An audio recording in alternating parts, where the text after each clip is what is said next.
Dieu crée, il crée une créature à son image et selon sa ressemblance. Et bien que Dieu a fait cette créature à son image et à sa ressemblance, nous n'arrivons pas encore physiquement à entrer en contact avec la définition de l'homme.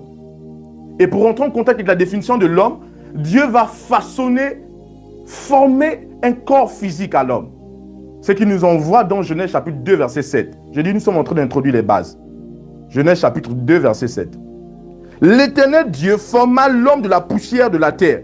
Il souffla dans ses narines un souffle de vie et l'homme devint un être vivant. Qu'est-ce qui se passe? Donc, le Seigneur forme à l'homme, il façonne à l'homme un corps. Donc, le Seigneur, Dieu a déjà l'homme, mais de manière spirituelle. Il a déjà créé l'homme qui est à son image et à sa ressemblance, mais de manière spirituelle. Donc, l'esprit de l'homme est déjà créé. Mais l'esprit de l'homme se retrouve où? Dans Dieu, à l'intérieur de Dieu. Et maintenant, qu'est-ce que Dieu veut faire? Dieu veut façonner, former à l'homme un corps physique pour opérer dans le monde physique, pour opérer dans la dimension physique. Et là, Dieu prend la boue, il prend la poussière, il façonne un corps. Et après que Dieu ait façonné le corps, qu'est-ce que Dieu va faire? Disons, l'Éternel Dieu forma l'homme de la poussière de la terre, il souffla dans ses narines un souffle de vie et l'homme devint un être vivant. Donc quand Dieu forme à l'homme un corps, le corps formé est sans vie. Écoutez très bien ce que je suis en train de dire. Le corps formé est sans vie. Il n'a pas de vie. Donc c'est de la boue, c'est de la poussière. La boue formée, il n'y a pas de vie. Ce corps ne bouge pas, ce corps ne parle pas, ce corps n'est pas animé, ce corps ne respire pas. Aucun mouvement. Dieu va souffler un souffle de vie dans ce corps façonné par la boue, façonné de la poussière. Et quand Dieu va souffler l'esprit, qu'est-ce qui va se passer? Le souffle là de vie, le corps là va prendre vie. Ah, il y a quelque chose qui sort de là, il y a quelque chose qui ressort dans la manière que Dieu fait ici. Quand Dieu souffle, on dit l'homme devient un être vivant. Donc, qu'est-ce qui donne la vie à ce qui est façonné? Ce qui donne la vie à ce qui est façonné, c'est quoi? C'est le souffle que Dieu a libéré dans ce qui est façonné, dans ce corps façonné de la poussière. Et ce souffle-là, c'est quoi? C'est l'esprit de l'homme. C'est le véritable homme. L'esprit de l'homme qui entre dans le corps formé là. L'esprit de l'homme donne la vie. Et si vous comprenez, donc le véritable homme va être introduit dans le corps façonné. Et lorsqu'il est introduit, il prend vie. Il commence à animer ce qui est façonné. Et pendant qu'il anime ce qui est façonné, nous allons constater ensemble que ce qui a été façonné de la poussière devient un être vivant. Donc en réalité, l'homme n'est pas le corps. L'homme est ce souffle, cet esprit que Dieu a libéré. Que Dieu a libéré dans ce corps façonné de la boue, de la poussière. Et quand Dieu libère cet esprit, puisqu'il est vivant, prend le contrôle du corps et donne aussi sa vie et son agitation, son mouvement au corps. Ah, la vraie guédesca. En d'autres termes, vous devez comprendre ici que l'homme est un esprit. Donc si l'homme est un esprit, l'homme est censé, le domaine, la dimension de l'homme, le domaine, la dimension originelle de l'homme, c'est quoi? La dimension spirituelle, le domaine spirituel, le monde spirituel. Donc l'homme est un esprit que son environnement réel, sa dimension réelle n'est pas la dimension physique, c'est la dimension spirituelle. Vous comprenez ce que je suis en train de dire? C'est très important. Donc l'homme est un esprit, donc sa véritable dimension c'est quoi? C'est la dimension spirituelle. Alléluia.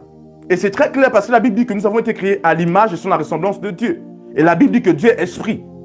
Et vous voyez que très bien que l'homme est esprit. Et si l'homme est esprit, la dimension originelle de l'homme c'est quoi? C'est la dimension spirituelle. Donc l'homme n'a pas été fait pour opérer d'abord dans le monde physique. Bien que Dieu l'a directement mis dans le monde physique, l'homme est un esprit. Originellement, l'homme est un esprit. Donc le corps là, c'est le vêtement de l'homme qui le permet d'opérer dans le monde physique. Donc que vous le sachiez ou pas, vous êtes un esprit. Et si vous êtes un esprit, le monde spirituel est votre environnement. Donc lorsqu'on parle de la spiritualité, ça doit être une réalité pour toi.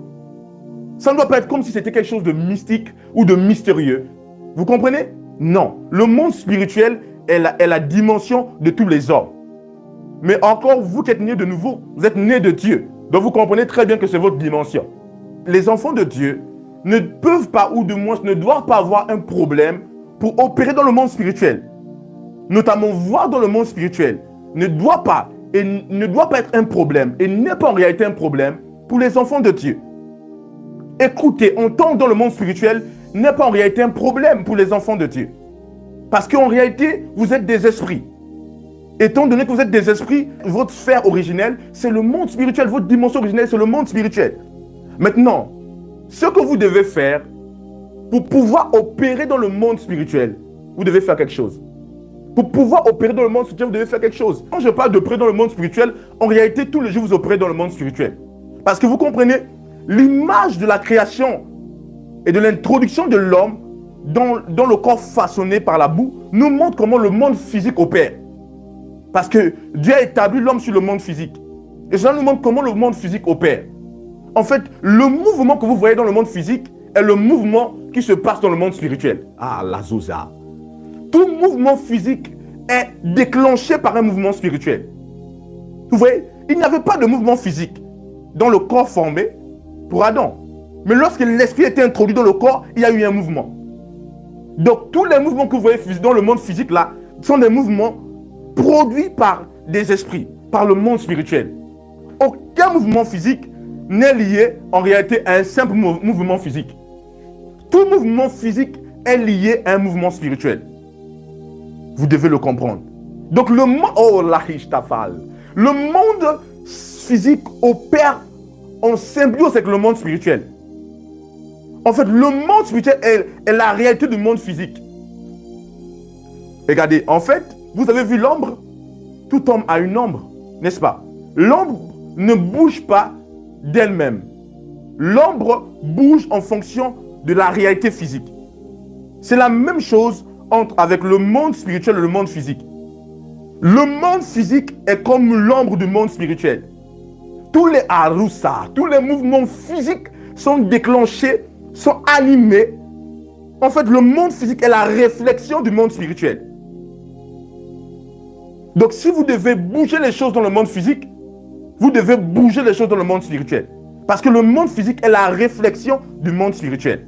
Maintenant, puisque tous les jours vous faites des mouvements physiques, les mouvements physiques que vous faites ne sont pas en réalité des mouvements physiques. Qui me suit ici? Les mouvements physiques que vous faites sont des mouvements spirituels. Aïe, aïe, aïe, aïe. Donc tous les jours vous opérez dans le monde spirituel, mais inconsciemment. Mais ce programme va viser à vous introduire ou à vous établir dans la conscience du monde spirituel, afin que vous allez opérer librement dans le monde spirituel. Tu vas être initié dans le monde spirituel. L'initiation aura pour but de pouvoir te rendre conscient du monde spirituel, parce que tu es un esprit. Et vous comprenez pourquoi le diable ne veut pas que les enfants de Dieu soient conscients du monde spirituel. Parce qu'il sait que si un enfant de Dieu est conscient du monde spirituel, c'est fini. Et le diable, son combat, c'est de te limiter au monde physique. Quand vous voulez opérer des changements dans le monde physique, ne vous en prenez pas au monde physique. Vous devez vous en prendre au monde spirituel. Et quand vous opérez des changements dans le monde spirituel, le monde physique suit. Alléluia.